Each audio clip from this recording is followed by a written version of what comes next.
there, this is John from Heroes and Legends. Today we have lots of huge news coming out of PAX revolving around Battle for Zendikar.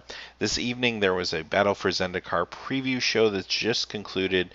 They showcased a lot of new stuff, and on top of that there were a number of new cards spoiled throughout the afternoon revolving around the PAX event. So having said that, let me jump into the recap of the preview show for you.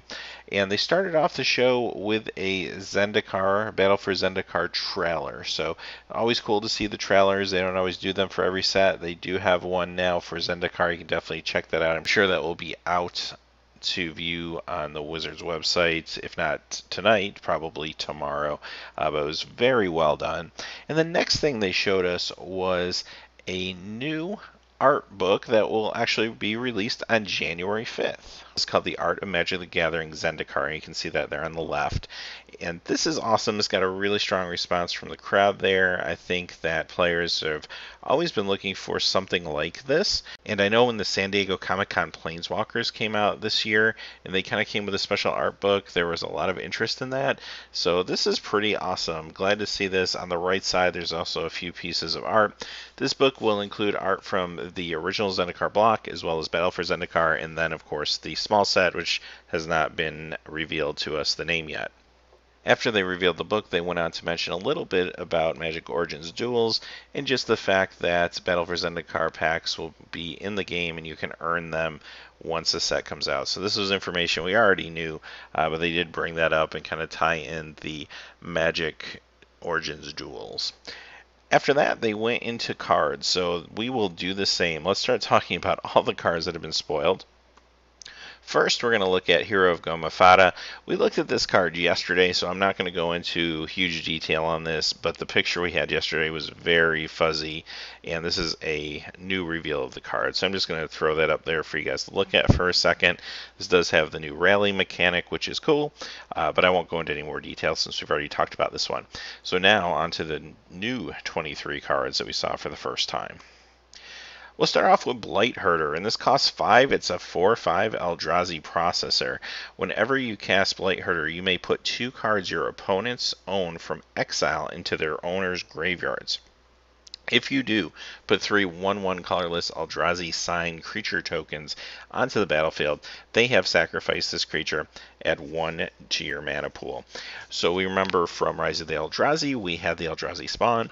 Well, they have gotten bigger now, and they are now Eldrazi sign, and they are 1/1 creatures that can be sacrificed for colorless mana. So this is pretty cool. You also get a 4/5 body here for 5, along with the 3 colorless creatures, as long as your opponents have some cards in exile that you can move to their graveyard. There's tons of value here. Even if you don't get the tokens, 4/5 for 5 is still very strong. This is a very good card, and it's colorless. It can fit into any deck, and it has a lot of power behind it. So this is at the rare slot. Very cool Eldrazi to showcase. Next is Eldrazi Devastator, and this kind of feels like Ulamog's Crusher to me. This is a common level Eldrazi. It costs 8. It's an 8/9 Trampler, so it doesn't have the Annihilation, and as we expected, Annihilation isn't here, but you're going to see in a few moments, the kind of whittling down your deck power is really off the charts with some of these cards. Next we have Kozilek's a Channeler, and this costs 5 for a 4/4 Eldrazi. This is also a common, but you can tap 2 to add 2 colorless mana to your mana pool. So this is a very nice sized creature, 4/4 for 5. It's going to be great and limited, but on top of that, it lets you tap it for more mana growth and hopefully push out some even bigger and better Eldrazi's. Next we have Titan's Presence. This one's interesting. This is an uncommon. It's an instant. It costs 3. As an additional cost to cast Titan's Presence, reveal a colorless creature card from your hand. Exile target creature if its power is less than or equal to the revealed card's power. So you have a colorless instant removal spell basically for a creature, which is pretty interesting. Now it's contingent on you having a colorless creature in your hand that's going to be at least equal to or bigger than the creature you want to get rid of. So it's a little too conditional when you start thinking about standard constructed formats, but it's going to be a great limited card, especially if you have some big Eldrazi's to back it up. It's very cheap and it can fit into any deck. You don't have to worry about what colors you're playing. All right, here's one of the big mythic rares. Ulamog the Ceaseless Hunger. He costs 10. He's a legendary creature Eldrazi. He's a 10/10. When you cast Ulamog the Ceaseless Hunger, exile 2 target permanents. He's also indestructible, and when he attacks, a defending player exiles the top 20 cards of his or her library. So where do we start with this one? First off, 10 casting cost is sort of reasonable, especially when you see all the mana ramp that we've already been spoiled in this set. It shouldn't be that hard to get to 10. And here's a couple other interesting notes. He can be reanimated, unlike the Eldrazi's we saw in the past for Mystical Eldrazi, where they really couldn't go into your graveyard because they would make you shuffle your graveyard when they went there. That's not the case with this particular card.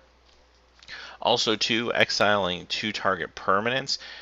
That happens even if the spell is countered, so as long as you cast it, you still get that benefit. So much like the older Eldrazi that would give you benefits from casting and not resolving, this is doing the same thing.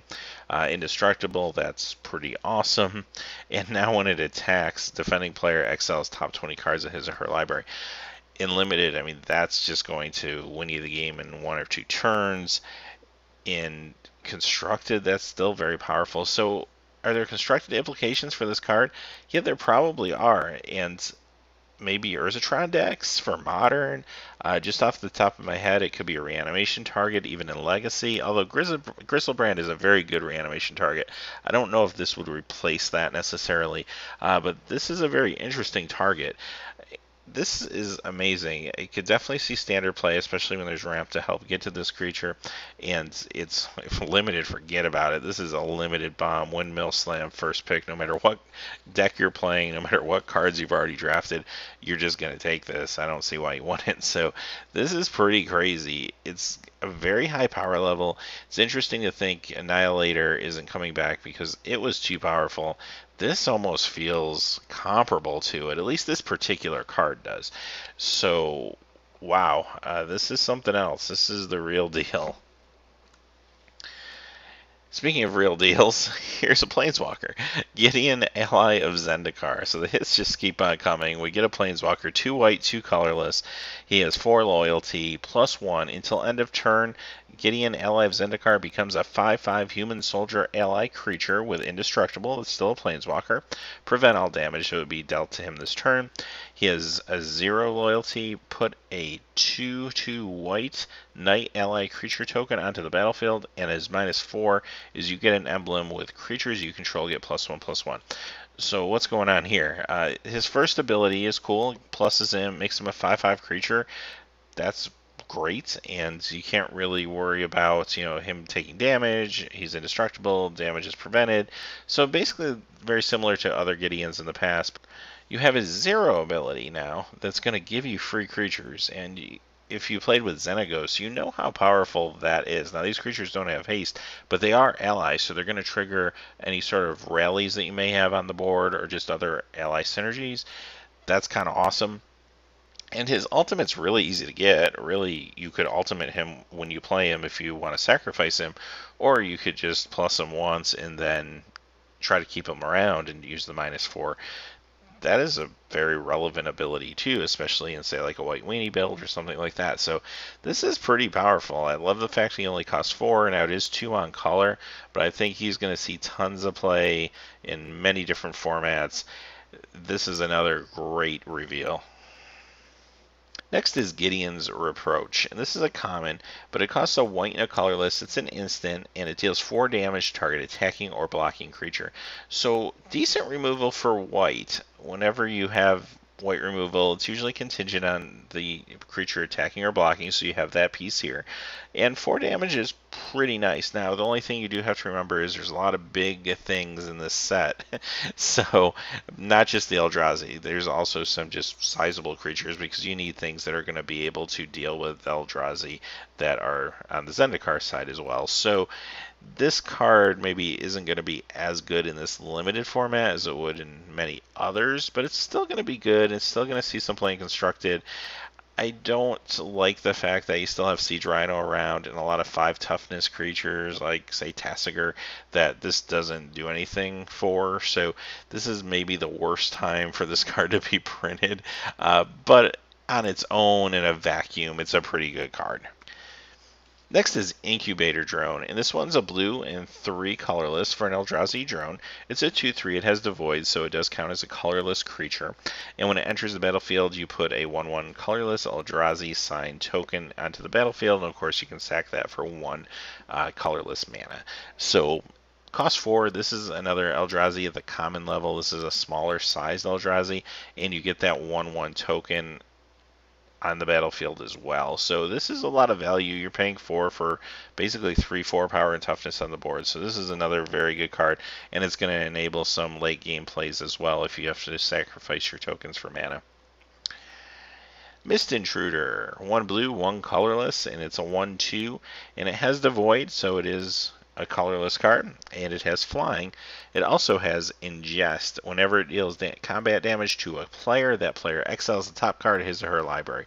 So it's an ingest card with some evasion, and it's very cheap. So it kind of gets that ingest going, and it starts to open the way for maybe some of these Eldrazi processors to come along later and make use of those exiled cards. Very good start on the low end of the curve for a lot of limited decks. Next we have Ruinous Path. Costs 2 black and a colorless. It's a sorcery. Destroy target creature or planeswalker. And it also has Awaken 4 for 2 black and 5 colorless. So this is pretty good. Of course, we're going to be losing Heroes at Downfall out of Standard pretty soon. So this is a fine replacement for that. It's going to be able to deal with creatures and planeswalkers, so very good. It can deal with your huge Eldrazi, so that's nice. And the Awaken mechanic, little pricey, but this is the environment of a lot of extra mana, so you might be able to get there occasionally. But if you do get that, getting a 4/4 creature out of one of your lands is pretty cool too. So I like this. I like the bonus ability. You're not going to use the Awaken all the time, but when you do, it's going to feel good. Barrage Tyrant. So this costs 1 red and 4 colorless. He's a 5/3, so a little more sizable, and he also has Devoid, so he's colorless. And you can pay a red and 2 colorless to sacrifice another colorless creature. He'll then deal damage equal to the sacrificed creature's power to target creature or player. So you can go to the face with this, or you can simply take out creatures if you need to. This works very well if you do get some big Eldrazi's on the board, and they can get in there for some damage. Then you can go ahead and sacrifice them and basically finish the game. So this has a lot of power to it. It is rare. It doesn't look powerful maybe at first glance, but it's definitely rare for a reason. This can help you end the game maybe even a turn earlier, just because you can then pitch your big Eldrazi at somebody. So pretty cool card, pretty cool design on this one. Radiant Flames, and we see a new mechanic here, and this card costs 1 red, 2 colorless. It's a sorcery, and it has Converge.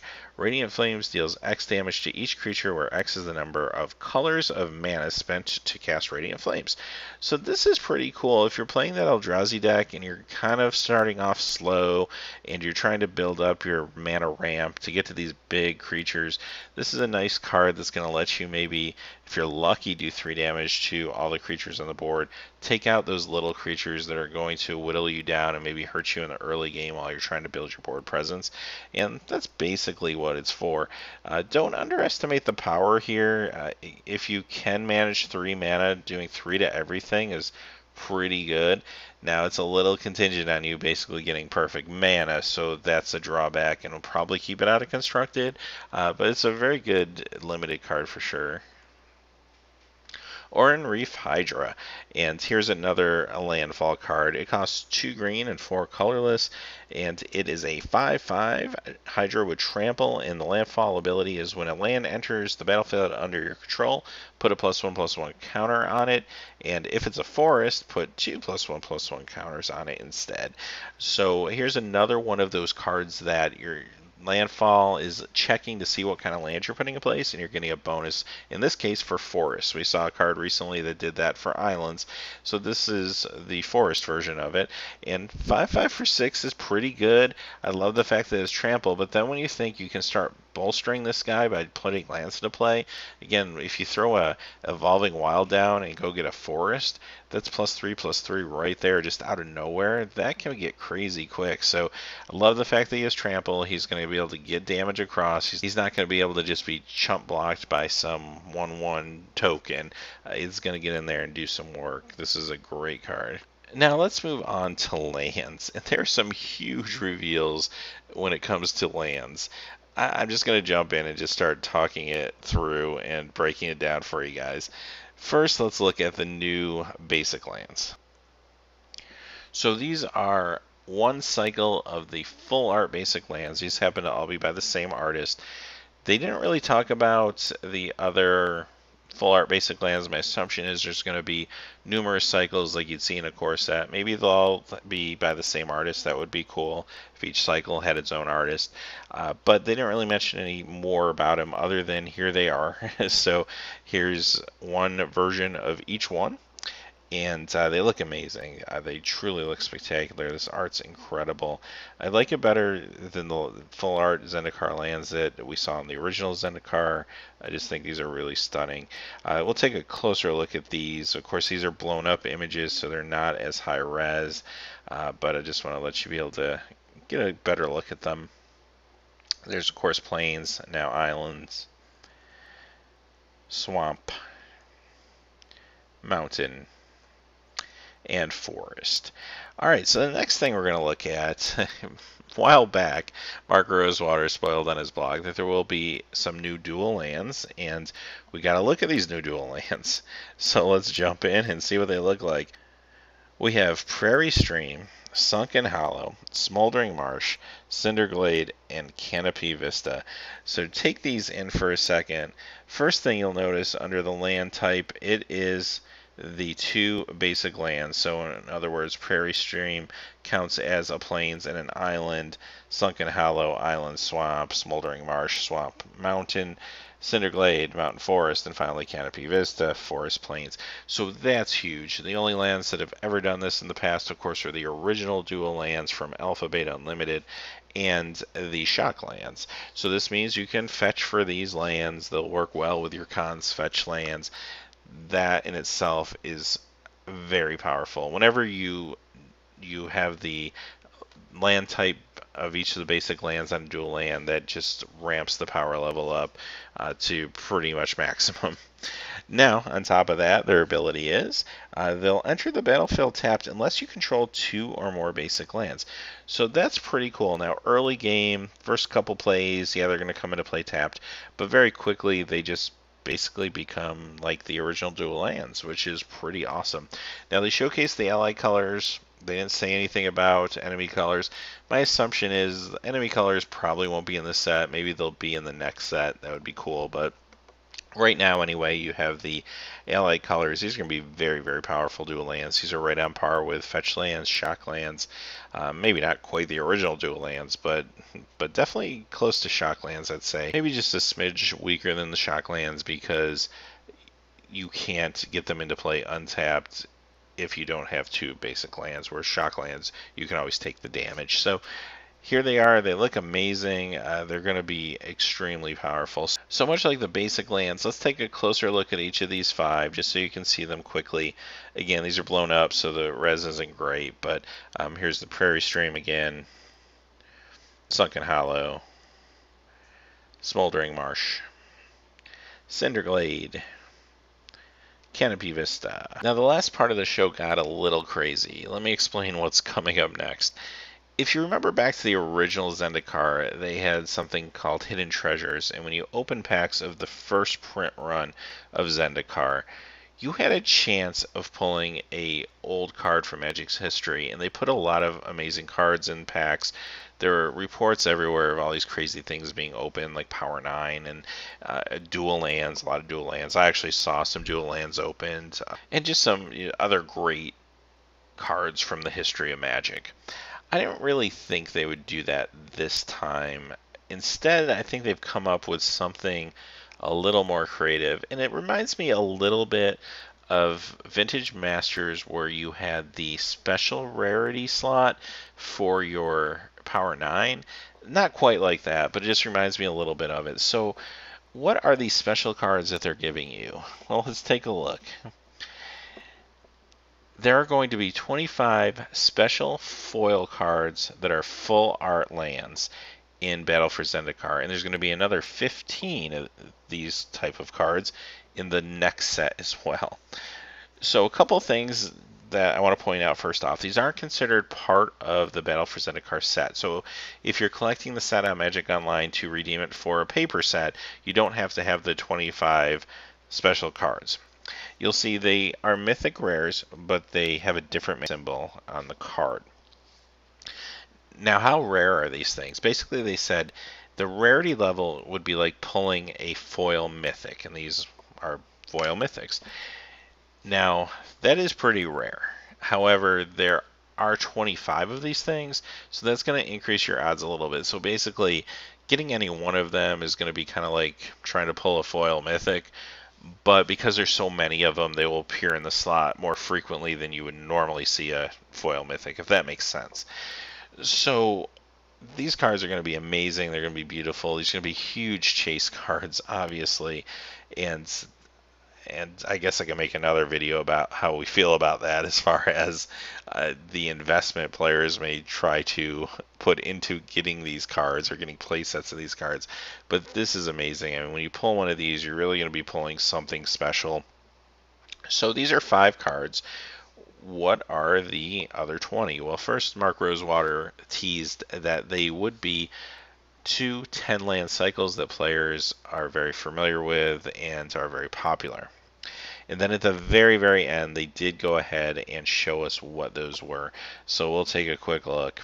The reveal then was that it would be the Fetchlands and the Shocklands. And they showed us an Arid Mesa and a Steam Vents with new art on this full art card frame. So there you have it. The Fetchlands are coming back, all 10 of them, and all 10 Shocklands with new art, foil, full art frame. It's crazy. So these are going to be highly, highly, highly sought after. These are kind of your hidden treasures. In some ways, this is more interesting than what they did last time by inserting cards from the past. Although, yeah, who doesn't want to open Power 9? But at the same time, this is something new and creative and pretty amazing. So, like I said, I'll make another video where at some point we talk about what this is going to do to the market and to players' wallets and all that stuff. But for right now, just want to kind of take it in and kind of say, hey, that is the PAX preview show. It was pretty mind-blowing. We saw a ton of stuff. And yeah, I don't really have too much more to say about it. We're going to continue doing these spoiler previews for the next 3 weeks. Every day that we have spoilers, I'll be putting a video out for you guys as soon as possible so you can see them. So it's a good time to subscribe to the channel if you haven't already. But until next time, thanks for watching. Please remember to like and subscribe. Please check out our Patreon page. You'll see a link in just a second. And have a great day. Hey, thanks as always for watching. These videos are made possible by viewers just like you through Patreon. Please check out our Patreon page by clicking on the top right. Down below, we have more links to quality Magic the Gathering content. And if you're interested in seeing trading cards open that aren't Magic the Gathering, check out the link to our trading card channel, Heroes and Legends Trading Cards. Thanks and have a great day.